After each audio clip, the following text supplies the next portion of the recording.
Good day, Sir Michael, and good day to you to Miss Emma. And we are here to conduct our interview entitled Teacher as Innovator, a video interview on educational entrepreneurship.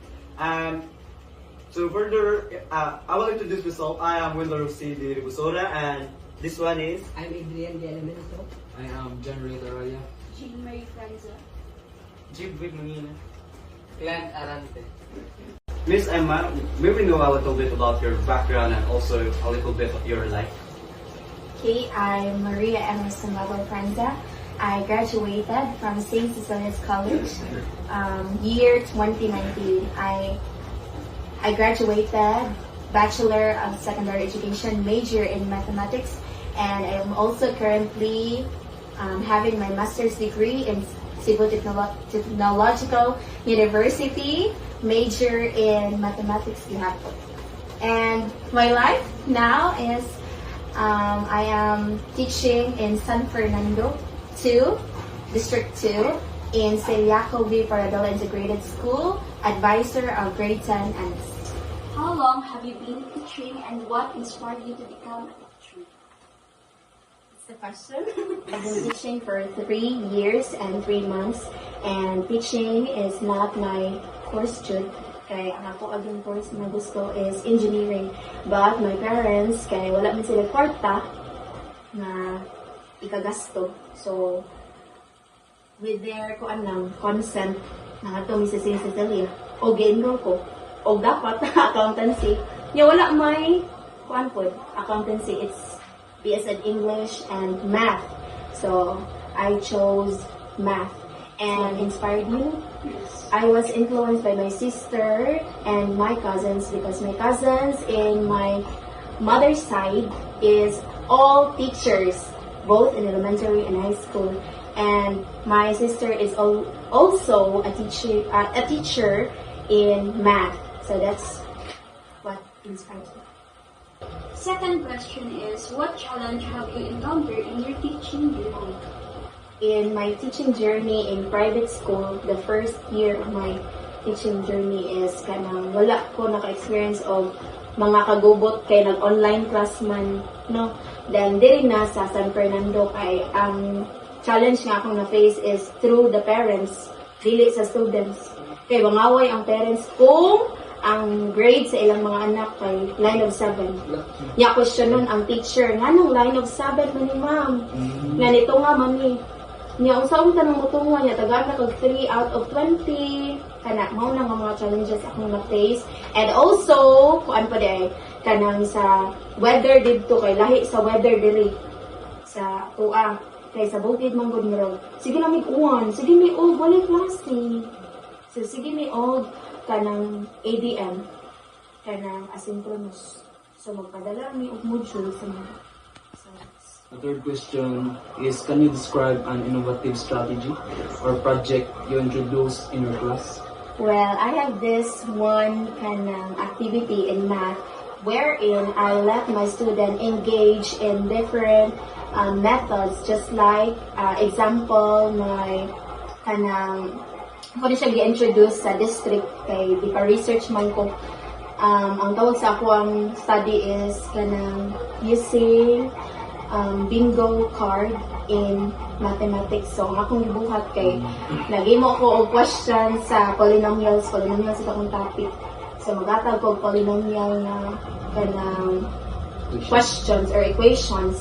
Then after, ang answer ana niya kay naara sa card. So, magpunot niya ang strategy niya kay gamitan siya og katong pareha gyud sa kanang mga instructions ay gigamit sa bingo kana siya. Then, aside from that, kay kuan po, kanang gi-apply na ko ang MAPE.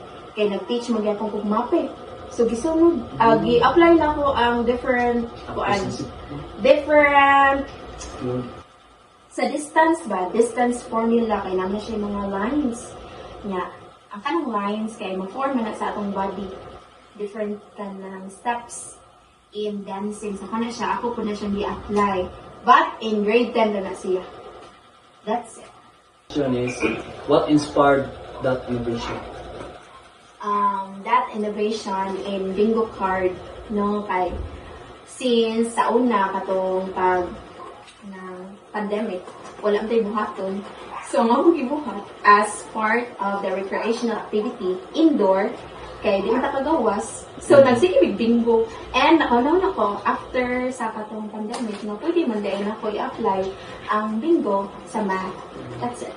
Miss, continuing with that innovative activities of yours, what risks or challenges did you face with implementing it?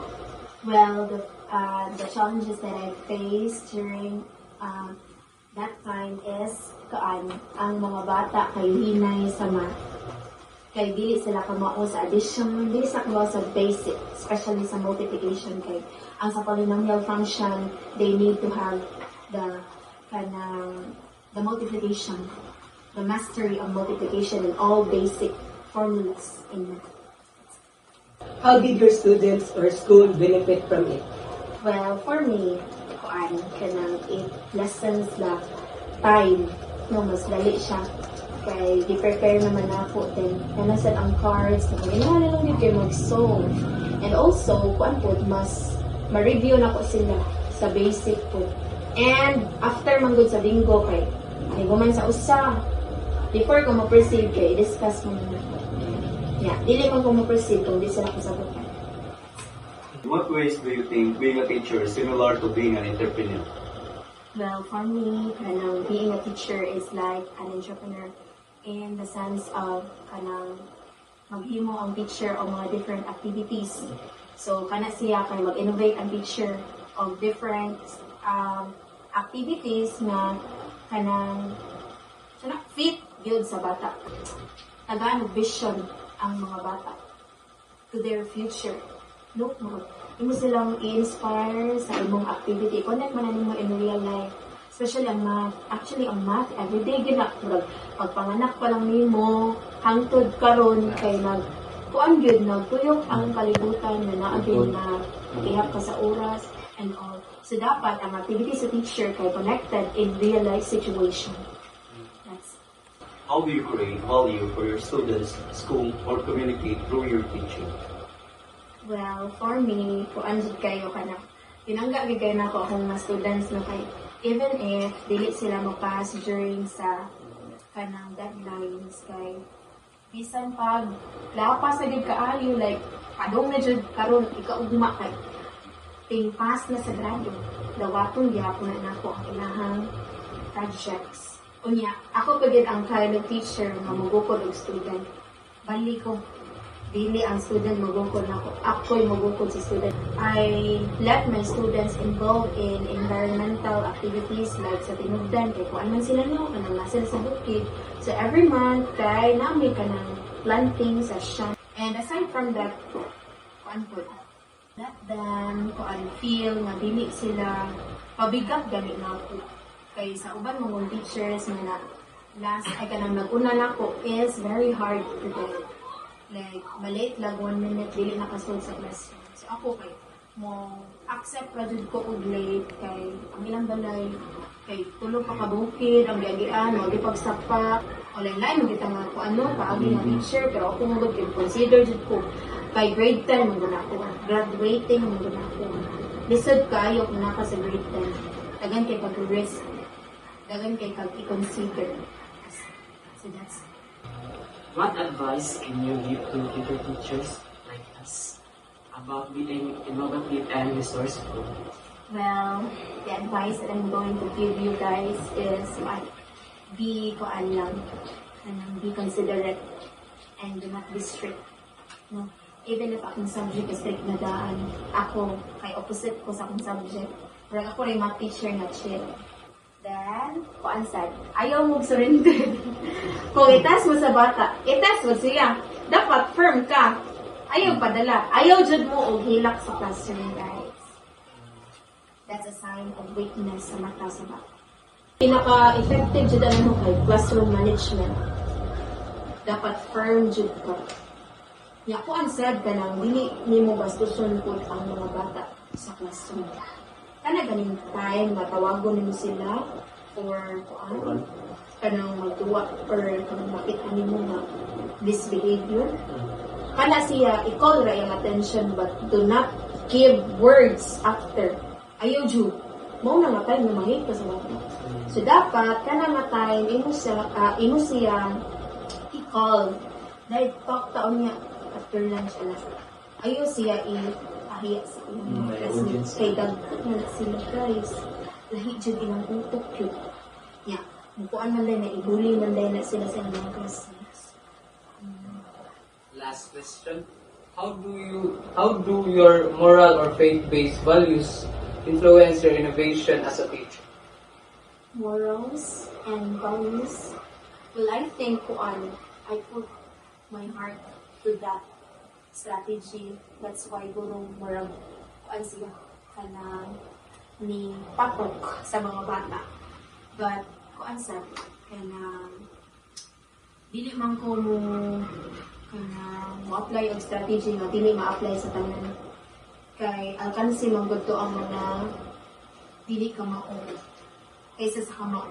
So mao na dapat inyong strategies in lesson planning nyo o kana mga approaches and strategies na dapat unaon jud ninyo ang inyong mga estudyante sa classroom. Inahan man ninyo good na mo good kay gitawag kisa to katong different kanang intelligence test. Kisa nga to si Howard Gardner. So dapat kung ang bata dili siya maayo sa academic, mabawi na siya sa sports.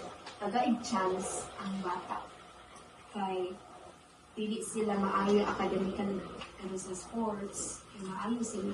So mao to akong ubang mga kauban kay tagaan nila chance ang mga bata o gipapas gid og mga projects kay dili man sad mi pwede mo consider or matag og chance pero dili siya mobuhat so dili gihapon kung wala gihapon so kung walay effort pud ba dili sila pwede so dapat i-encourage mo ang bata ata academics teachers tan-an ninyo inahang attitude kay imo man sa na i-mold ilang attitude no so matanang may siya academically niya bastos kaayo ya mo po siya number 1 nga mubuli sa classroom sa panasiya mao na inyuhang buhaton as a teacher so dili ra academics but also mas dako jud og impact ang attitude so mao na siya. So, kung ikaw maghimo kag imong mga strategies, imo gyud kunahon kung kaya ba ni sa ako ang mga students o ma-apply ba, especially kung imong gigamit ka strategy kay na internet. Kay naamang good koy subject sa math nila nga kailangan gyud mo gamit ang internet kay i-apply mo gud nako ang katong strategy nga i-apply nako sa seminar. Gipatry sa nako sila para dili sila maihas ini ka college. So that's it. Thank you so much.